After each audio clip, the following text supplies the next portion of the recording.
Bienvenue sur InfoLive TV, voici l'actualité du dimanche 27 février. La Syrie a une nouvelle fois démenti aujourd'hui les récentes révélations américaines. Le président syrien Bachar el-Assad a réaffirmé ce dimanche que son pays n'avait aucune intention de développer une capacité nucléaire et ajouté que l'installation détruite par une frappe israélienne en septembre dernier n'était qu'une simple base militaire en construction. Concernant le processus de paix, le président syrien a déclaré attendre d'Israël un engagement écrit promettant un retrait du plateau du Golan. Selon un rapport publié dans le journal britannique Observer ce dimanche, le Hezbollah serait en ce moment engagé dans un processus sans précédent de renforcement de ses capacités militaires. Des milliers de combattants de la milice chiite sont envoyés régulièrement en entraînement en Iran et en Syrie, dans l'optique d'une guerre avec Israël. Une guerre qui, selon un responsable de l'organisation, n'attendrait que l'ordre de Hassan Nasrallah pour être déclenchée.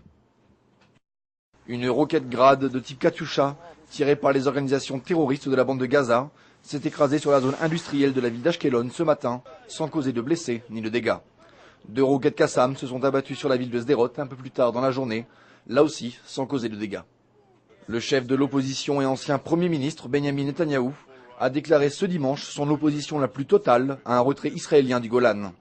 Selon M. Netanyahou, je cite, « Le plateau du Golan doit rester entre les mains d'Israël, même dans l'éventualité d'un accord de paix, sous peine de voir l'Iran y prendre position. » M. Netanyahou a par la suite critiqué le Premier ministre Ehud Olmert pour, je cite, « son empressement à céder le Golan avant même le début des négociations. » Direction les États-Unis à présent, le candidat républicain John McCain a déclaré ce week-end qu'il promettait de devenir, je cite, « le pire cauchemar du Hamas ».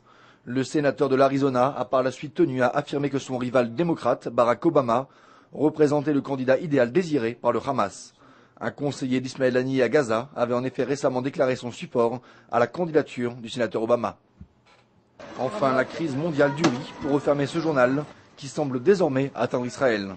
2 enseignes de supermarchés israéliens ont en effet décidé de rationner la quantité de riz autorisée à l'achat par les consommateurs.